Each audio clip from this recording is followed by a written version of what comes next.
नमस्कार. श्री ब्रह्मचैतन्य महाराज गोंदवलेकर प्रवचन. आज 12 फेब्रुवारी. नाम हे सत्स्वरूप आहे. नाम हे रूपापेक्षा निश्चित श्रेष्ठ आहे. त्यामुळे रूपाचे ध्यान मनामध्ये आले नाही तरी नाम सोडू नये. पुढे रूप आपोआप येऊ लागेल. रूप हे जड आणि दृश्य असल्यामुळे उत्पत्ती, स्थिती आणि विनाश, वाढ होणे आणि घटणे, जागा व्यापणे आणि जागा बदलणे, कालमानाने फरक पडणे इत्यादी बंधने त्याला असतात. पण नाम हे दृश्याच्या पलीकडे आणि सूक्ष्म असल्यामुळे त्याला उत्पत्ती आणि विनाश, वाढ आणि घट, देशकालनिमित्ताच्या मर्यादा इत्यादी कोणतेही विकार नाहीत. नाम हे सत्स्वरूप आहे. नाम हे रूपापेक्षा व्यापक असते. व्यापक वस्तूचे क्षेत्र मोठे असल्याने तिच्यामध्ये शक्ती देखील अधिक असते. जिच्यामध्ये शक्ती जास्त असते ती वस्तू अधिक स्वतंत्र असते. जी वस्तू अधिक स्वतंत्र असते तिला बंधने किंवा मर्यादा कमी असतात. म्हणून नाम हे रूपापेक्षा अधिक व्यापक, अधिक शक्तिमान, अधिक स्वतंत्र आणि अधिक बंधनरहित असते. आपली ज्ञानक्रिया कशी चालते हे पाहू. आपण एका टेकडीवर उभे राहून सृष्टी सौंदर्य पाहिले.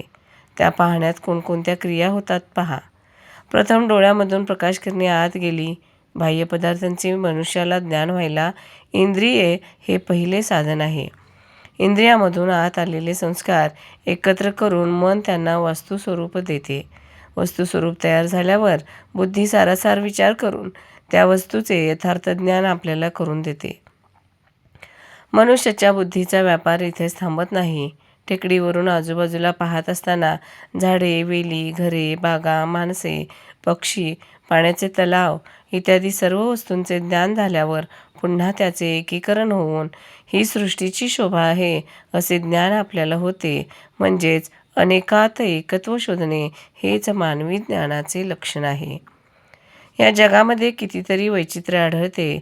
नाना तऱ्हेचे दगड, नाना तऱ्हेचे किडे, नाना तऱ्हेचे पक्षी, प्राणी या सर्वांची नावे जरी भिन्न असली तरी त्या सर्वांमध्ये असलेपणाचा गुण आहे. म्हणजे सजीव प्राणी झाला तरी तो आहे आणि निर्जीव वस्तू झाली तरी तीही आहे. एवढेच काय, पण आनंदाला सुद्धा आहेपणाचा गुण आहे. या असलेपणाच्या गुणाला नाम असे म्हणतात. याला ओंकार असे म्हणतात. ओंकारातून सर्व सृष्टी उगम पावली. ओंकार हे परमात्म्याचे स्वरूप आहे. अर्थात नाम म्हणजे सत होय. म्हणूनच नाम हे सृष्टीच्या आरंभी होते ते सध्या आहेच आणि सृष्टीचा लय झाला तरी ते शिल्लक राहणारच. नाम म्हणजे ईश्वर होय. नामातून अनंत रूपे उत्पन्न होतात आणि अखेर त्यामध्येच ती विलीन होतात.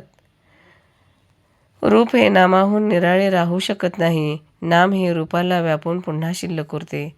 नाम हे शाश्वत आहे. ते पूर्वी टिकले, आता आहे आणि आपण गेल्यावर ते राहणार आहे. धन्यवाद.